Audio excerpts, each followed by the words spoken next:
Here's a little tidbit. I do not like heights. I don't like to be high off the ground. I like to be on the ground, centered on the ground. A few years ago, I used to be a high school youth pastor up in Seattle, Washington. And every year, our youth group would go to a small little town in Idaho.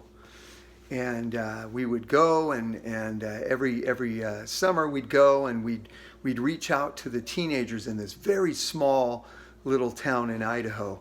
Well, in this town, there was a bridge. They called it Silver Bridge.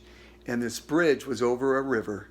And in the summertime, that was like the youth hangout. They'd all hang out there. They would jump off this bridge. This bridge was really high off the ground, and like I said, the river below. So they would climb out on the ledge of this side of the bridge and jump into the icy water. It was like glacier water down below. Very refreshing, I guess.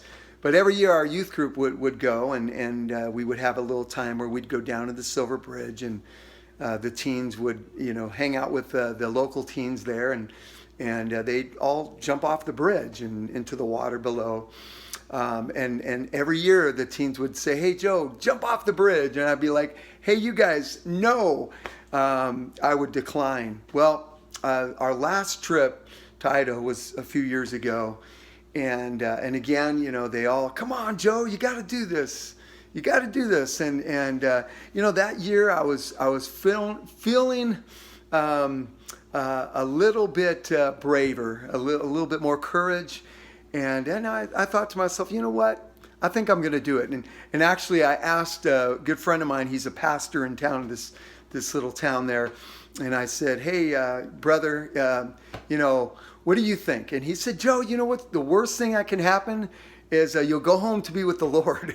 And so anyway, I was like, man, that's not the advice I was looking for. But you know what? I'm going to do it. I'm going to do it. And so, man, that one day we go out there and I climb over the railing of this bridge. And I got to say, guys, I'm standing on the ledge of this bridge, and I've never felt more panic and fear in my entire life. I'm standing on the edge of this bridge, and I'm looking down below, and it's got to be, I don't know, 75, 100 feet down below. And man, my knees are shaking, and I'm just standing out there just looking, and then all of a sudden I'm like, well, here it goes. You might die. We're going to find out here soon enough.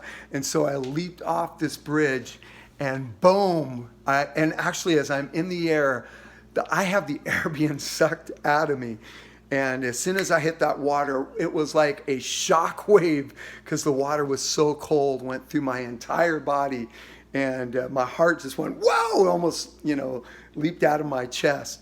And it dropped into the water and sank pretty far, and then swam up to the surface. And I got to tell you, I was so overjoyed that I overcame one of my biggest fears. Matter of fact, I was so overjoyed, you know what I did? I climbed back up and I jumped again. I jumped off with a teen, actually. And you know what I did after that? I jumped off it again. It was the most amazing day of my life. One of the most amazing days of my life. I got to say this, guys. This is what life is like. Sometimes we are called to do some very challenging, very scary things. And life is like that bridge.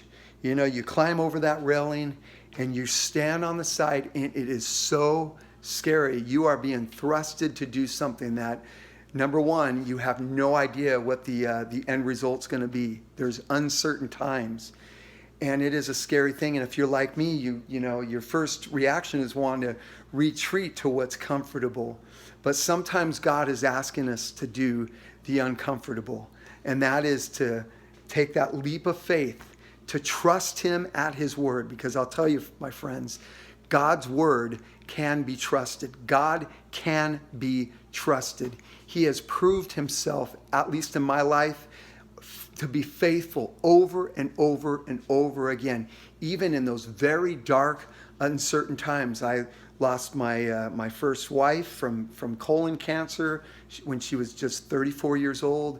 I had major surgery 7 years ago. I didn't even know if I was going to survive that surgery. And I'll tell you, God showed up and he proved himself faithful, even through those very dark times.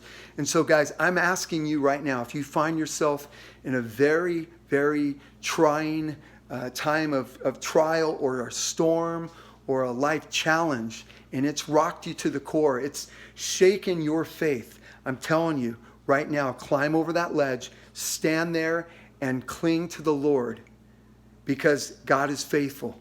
Okay, and you can take that leap of faith. And as that leap of faith, you're putting your trust, you're putting your hope, you're in prayer, you're in God's word, you're doing all of those things to connect your heart to the Lord's, so that uncertain time, you know, like Psalm 23 says, even though I walk through the valley of the shadow of death, I will fear no evil. Why? Because you are with me. Your rod and your staff, they comfort me. So we can even walk through that valley of the shadow of death, and God is with us. Climb over that ledge, my friends, and jump. Don't be afraid. Cling to the Lord. He is faithful. God bless.